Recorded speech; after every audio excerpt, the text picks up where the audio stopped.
Hello everyone, welcome back to my channel Ayesha Islam vlogs থেকে সবাইকে স্বাগতম জানাচ্ছি। দেশ ও দেশের বাইরে থেকে যারা আমার এই ভিডিওটি দেখছেন তাদেরকে অসংখ্য ধন্যবাদ আর অনেক অনেক ভালোবাসা রইল তাদের জন্য। আর আমার এই ভিডিওটি পুরোটাই দেখবেন না টেনে। আর যদি ভালো লেগে থাকে কোনো অংশে প্লিজ সবাই সাবস্ক্রাইব করে দিবেন, আর ভুল ভ্রান্তি হলে ক্ষমা দৃষ্টিতে দেখবেন।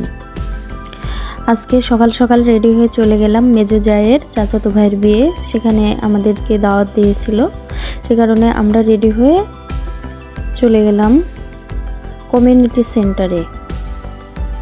সেখানে তাদের অনুষ্ঠান হবে, খাওয়া দাওয়া সেখানে আয়োজন করেছে, সেখানে চলে গেলাম। আর খাওয়া দাওয়া শেষ করে একটু তাদের বাসায় একটু বেড়াতে আসবো, কারণ সেখানে থেকে বউ কমিউনিটি সেন্টারে আসবে না। বউ অনেক হাদিসি, আর যাদের সাথে বিয়ে হয়েছে তারাও খুব হাদিসি।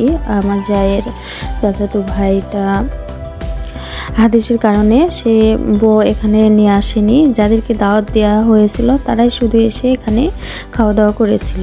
তো আমি এখানে এসে অনেক সুন্দর জায়গাটা ঘুরে দেখলাম, ছাদে উঠে একটু ভিডিও করে নিলাম। আর সাইডে পার্ক আছে, সে পার্কে এখান থেকে পার্কটা দেখা যাচ্ছে, অনেক সুন্দর। ভিতরে আমরা মনে করেছিলাম যে আজকে ভিতরে ঢুকবো, কিন্তু সময় হয়ে ওঠেনি। আমার জায়ের সব আত্মীয় স্বজন এসেছিলো, তাদের সাথে কথা বলতে সময় কেটে গেছিলো, তো পার্কে আর যাওয়া হয়নি।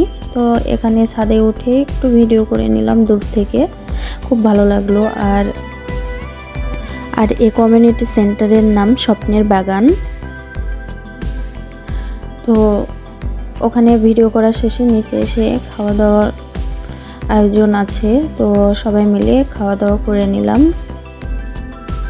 অনেক ভালো খাবার দিয়েছিল, খেতে অনেক মজা হয়েছিল। রোস্ট অনেক মজা হয়েছিল,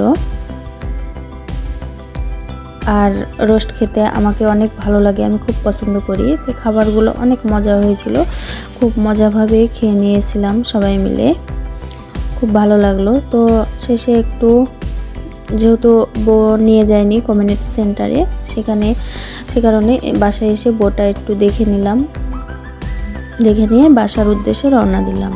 খুব মজা করেছিলাম ওখানে, ভালোই লেগেছিল। আর বউটা অনেক সুন্দর, ছেলে মানুষকে মুখ দেখাতে দেবে না, বউকে কমিউনিটি সেন্টারে নিয়ে যায়নি। তো আমরা এবার বাসার উদ্দেশ্যে রওনা দিলাম। সন্ধ্যা লেগে গেছিল, তো বাসায় এসে দেখি আমার শ্বশুর তো আমাদের জন্য পুরি আর লাড়ুটা এনেছিল। এই লাড়ুটা খেতে অনেক মজা লাগে, আমরা মাঝে মধ্যেই বাসায় এনে খাই। আর এই ভিডিওটা আমি আবার নতুন করে ছাড়ছি, আগেরটা বাদ দিয়ে দিয়েছিলাম, আর এবার আবার নতুন করে ভয়েস দিয়ে ভিডিওটা ছাড়লাম। যদি ভালো লেগে থাকে প্লিজ সবাই সাবস্ক্রাইব করে দেবেন। আল্লাহ হাফেজ।